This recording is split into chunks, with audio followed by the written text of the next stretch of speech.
Hi guys, Nexi here, back with another video, and today we're gonna review another 3D printer.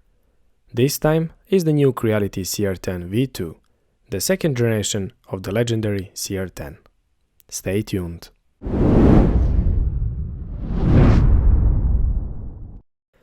Back in 2017, I reviewed the first generation of the Creality CR10, more specific CR10S, which was very impressive and affordable large-scale 3D printer.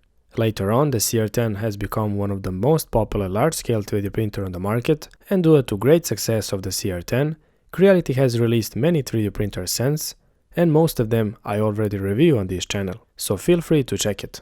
Now in late 2019, Creality released the new second generation of the CR10, so let's see what's changed. Starting first with the frame design, on which now we have these two metal bars that connects top of the frame and front bottom of the frame. This makes that golden triangle, which reinforces the Z-axis significantly and makes the entire frame much more stiffer and more stable. The next minor change is the color of the Z carriage plates, which are now in a blue color, together with the new redesigned X carriage, which now comes in all metal hot end, similar to the V6, and it can go up to 260 degrees Celsius. On the new redesigned X carriage or print head, we have the new dual cooling fan setup. On the left side, there is a regular cooling fan who blows air inside of the print head, which cools down the hot end, but in the same time it also cools down the filament through this left air duct nozzle, while on the right side there is even more powerful turbo fan for the main cooling of the filament through the right air duct nozzle, which is very nice. The new X carriage now supports optional direct drive Titan extruder, which can be mounted on a top, and if you prefer the auto bed leveling, there is optional BL touch sensor that you can install on the right side of the X carriage, right next to the right cooling fan. If you choose to purchase the BL touch sensor upgrade, it will come in a box like this. When you open the box, you will find the manual, screws, cable, metal brackets, and the BL touch sensor upgrade. After you install the sensor and plug in the cable, you will need to download the new firmware and upgrade the printer over the Cura or the Creality slicer. After that, you will have the auto bed leveling on your CR10. Following the Bowden tube, we can see that the extruder is now made of metal and the filament sensor is redesigned and attached to the printer. This filament sensor switch will pause the printer when its filament runs out, and this feature is very useful if you're planning to print some large models or parts that require more than one spool of the filament. The new CR10 also supports resume after power loss, which means if you accidentally turn off the printer or unplug the power cord, you can still continue the same print after the power is back on. Next change on the new CR10 is the new bill glass plate, which now comes with a special coating surface similar to the Ultra Base. This special glass surface works great, and when it warms up, the filament sticks very good on it, so you do not need to use any kind of glue stick or the blue tape. You can print straight to the glass, but the best part comes after when the print is finished. When this glass plate cools down, this special surface shrinks down on a micro level and it pushes out the printed part no matter how large it is, so you can just take off your print easily without any effort or force, which is very nice. Only downside is that this surface can easily be damaged with some sharp objects, so avoid using any sharp tools like metal tweezers or spatula, and be careful when you level your heated bed for the first time, as you can easily scratch the surface when you drag your nozzle over the glass plate during the first leveling process. So when you do your first bed leveling, just do it nice and slow. If you're careful, this glass surface will last you a very long time, and if for any reason you want to print just straight on the glass, you can always just flip the glass plate and print on it. Now the next change of the new CR10 is the heat bed insulation that now comes pre-installed from the factory, which is great. Having the heat bed insulation, meaning better heating efficiency, faster heat up time, it saves electricity, and it helps with ABS printing, since now the heatbed cools down much slower, which takes the ABS print to warp much less during the cooling process. For those who don't print ABS that often, and you just want to take off the print as fast as possible, you can always just unclip the glass plate, place it on the table, and it will cool down much faster. I also noticed that the location of the Y stepping motor is now under the heatbed platform, inside of the frame, which is nice, as now the printer takes less space, and the external dimensions of the printer are more compact compared to the old CR10, Next change is the cable management, which is done much nicer here on the new CR10 compared to the old one. Cables are better organized and well hidden under the frame, and it looks much more cleaner. Also, the new CR10 have just one flat cable and a single connector for the all electronic components on the upper frame. This is very nice and it makes assembling of the printer much easier and it looks nice and clean. The control box is pretty much the same like on the old CR10, but it has a few changes. Now it have the new glossy front LCD cover, it supports the full-size SD card, which I'm sure many makers will appreciate, and we also have many new air vents on both sides of the case, which in the nighttime puts quite of the light show. Rest of the control box are pretty much the same from the outside. On the top we still have the spool holder, on the back we have the same on-off switch with a fuse and the heatbed connector. On the front there is the same type of LCD screen with a knob, and even the software interface is pretty much the same with addition of the few options in the new motion menu where you can change the velocity, acceleration, jerk, steps, and really fine-tune your printer to match your needs. But a real change is under the hood, starting with a new 24V 350W minwell power supply, which powers the latest version of the Creality motherboard that comes with the new TMC2108 silent stepper drivers. These new stepper drivers have super smooth, silent, and precise control of the stepper motors, which not only that eliminates that high-pitched noise that usually most of the 3D printers have. These new stepper drivers should also improve the print quality as well. Now in terms of unboxing and assembly, it was straightforward.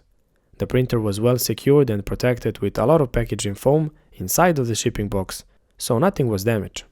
In the box, beside the upper and lower frame parts, frame bars, control box and the foot pads, you will also get 250 grams of PLA filament, instructions, and a small box in which you will find tools, frame parts, screws, SD card with a reader, cutters, 2 spare nozzle, cleaning needle, spool holder, zip ties, spare Teflon tube, and the spare Teflon couplers. In terms of assembling, the new CR10 comes around 80% pre-assembled out from the box, so it's very easy to put it together. Instructions are simple and easy to follow, and there is a step-by-step assembling video guide available online, which is great. Since I assembled quite a few 3D printers in the past, I was able to assemble the whole printer in less than 15 minutes with my own power tools, so realistic assembling time for the beginners with the stock tools will be around 30 minutes. Also, I want to point to one very important thing that instruction does not tell you, and that is adjusting of these heatbed bearing wheels. Before you start with assembling, take the bottom frame, flip it, and check the all bearing wheels on which heatbed platform is moving back and forward. These bearing wheels does not come always perfectly aligned from the factory, so take the small wrench that you got in a box and adjust the wheels on the left side so that they does not spin in the middle air. But also do not over tie them too much. When each bearing wheel moves under the same force without skipping, you got it perfect. This simple wheel adjusting takes less than a minute, and it can have a huge impact on the heatbed stability and overall print quality.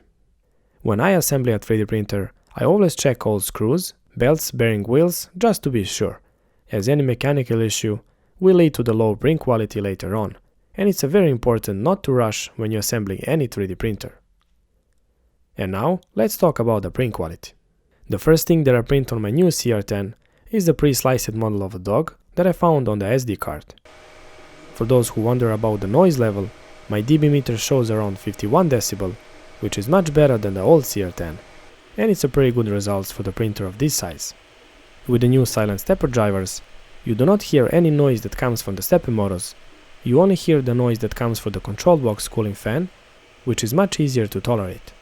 After around 2 hours of printing, the first test print was finished and it came out pretty much perfect. The print quality and the surface finish on this model of a dog was excellent. So far, so good. Next, I load some orange PLA and I start printing the first 3D Benji in 0.2mm layer height. I use the standard print profile from my old CR10 and it seems to work just fine with the new one as well. The Cure and Simplify 3D both have the preset printing profiles for the CR10 that you can use, which is great. Even through the half of the print, I could already see that 3D Benji will look great. And in the end, It actually did. The print quality on this 0.2mm 3D Benji is excellent. There is no layer shifting, no ringing, no salmon skin or anything. The print looks very nice and smooth, so I print 2 more 3D Benjis, this time one in 0.15 and one in 0.1mm layer height, using the same orange PLA and the same print settings. After 4 hours the printing was done, and both 3D Benjis came out pretty much perfect. Print surface is smooth, layers are nice, straight, overhands are good as well, and I was very happy with the results. Then I load some silver PLA and I start printing this interesting model called the Endless Cube. I set the layer height to 0.15mm, and this print requires no support with a good filament cooling. And so far it's going very well. After 3.5 hours printing was finished, and this model came out very good as well. I could go here with a 0.1mm layer height and got even better results, but I think that even in a 0.15 this model looks pretty good. Also, I like the design of this model, it looks very cool. In the meantime, I accidentally broke the soap holder, so I decided to print a new one in a white PLA. I set infill to 100% so that I will have nice, solid and long-lasting print that will not get any water inside and that will not break that easily. The print came out great, and I especially chose the remix of this model, which has much higher angles and the water flows much better. Nice. Next, I load some black PLA and I print FDM benchmark test print using the standard print settings. This FDM benchmark test print came out great for the most of the part, except for the retraction, which I obviously need to retune for this black PLA. 3 pins came out directly, and I was able to free the 4th pin as well pretty easily. The overhands and bridging are looking very good, as well as the Z-axis stability without any visible ghosting on the printing surface. And the print accuracy was good as well. Later on I tuned the retraction settings as well, and it seems that the sweet spot for the retraction distance is somewhere between 3.5 and 4.5mm for the PLA. Now after that I tuned my retraction settings, I print the case for my new do-it-yourself motorized camera slider in a black PLA. The case for electronic components came out great, and thanks to the new special glass plate, any print surface that faces the heated bed looks nice and smooth. Here is how my new camera slider that runs on Arduino looks with the new electronic case installed. Nice. Next, I load some gold PLA and I slice this cool looking model of the Singing Dragon from the Luby 3D. Few hours later I came to check the print progress, and I could already see that the print would look very nice when it finished, and for sure it did. After 10.5 hours, the printing was finished, and the dragon came out beautifully. I print this model in a 0.15mm layer height, and the print quality was great. The print surface is nice and smooth, with all details present, and I like it a lot. Alright, and now it's time to print something larger and test the printer in some longer printing time. So I scale up the Spider-Man model in a 200% scale, and I decided to print it with the same golden PLA. Since printing of this model will take close to 34 hours to finish, and I did not have the full spool of the filament, I set the 3 parameters on the wall and no infill from the base all the way to the top. This will save me some filament, as I only have 385 grams of the filament, and the simplified 3D estimate that a print will use 356 grams, so I should be fine. Luckily, this spool will last to the end. I was checking the printer every few hours and everything was going well. So after a full day, 13 hours and 12 minutes of printing, the Spider-Man was finished and it looks awesome. I was very glad that the filament was not run out, and here is this model in a close-up. It looks beautifully and I like it a lot. I did not have any issues to remove the print from the glass plate, as it just pops out itself as soon as I pick it up. And supports was very easy to remove as well. Also, I want to say a big thanks to the David Oostman, who designed this awesome model. Alright, and now it's time to test PETG filament, and for the start, I slice this vase and upscale it to 300mm on a Z-axis. I load some silver PLA from a Printa Pro and I start to print. Printing took 4 hours and 15 minutes, and the vase came out excellent. The layers bonded so nicely together on this vase, and you cannot even tell at first that this vase is 3D printed. And the color of the filament is looking beautifully as well. Nice. Now for my next test print using the same PETG, I browsed the more design from the David Oostman on my mini factory website, and I found this awesome 3D model of a Deadpool, and I decided to print it as well. After more than 24 hours, the printing was done, and it seems that I did not hit exactly right hot end temperature and the cooling fan speed for this PETG, so I had some stringing on a model which I needed to clean a bit. After a few blasts with a heat gun and with the help of the razor blade, I was able to clean the stringing of the model without too much of the hassle, and here is how it looks in a close-up. I would say it's a very successful print, and the level of details on this model is fantastic. I used just 0.15mm layer height, and the surface of this model is so smooth to the touch. On the first look, this print looks like it's a cast molded rather than 3D printed. Very nice indeed for this PETG print. I like it a lot. Now for those who print with ABS and flex filaments, I have some good news. I print these two quick test prints in ABS and TPU without any issues. This is a quadcopter arm designed by PETG, and it looks pretty nice in ABS. It's nice and flat, and I had no issues with warping. Layers are nicely bonded, and the print looks good and strong. The same goes for the red one that I print in a hard flex TPU filament from a Printa Pro. The print looks pretty good as well, and it flexes pretty nice. Also, it's good to point that this filament not only that is flexible and firm in the same time, it's also resistant to UV light, oil and grease, which is very useful. And just for fun, I also print this small vase in this flex filament, and it looks very good as well. I use the vase or spiraler mode in a slicer, which print only in one pass, and this vase is much more flexible. Nice. Alright, and the last test is the heat bed warming up time.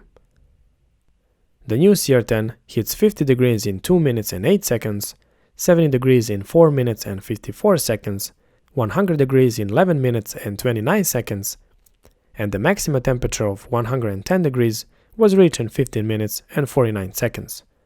Overall pretty good results, and my thermal camera shows nice and equal temperature over the whole heated bed surface, which is very good. And now, the final words. Well guys, I have to say that I'm very impressed with this new version of the CR10. This time Creality did a really good job with this printer, and I have nothing to complain about. The new CR10 works so well out from the box, and the print quality is awesome.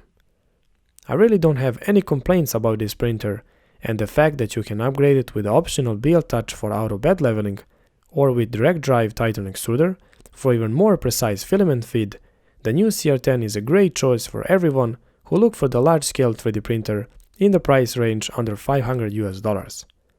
This new version of the CR10 will be my number one on the list, and I can definitely recommend it.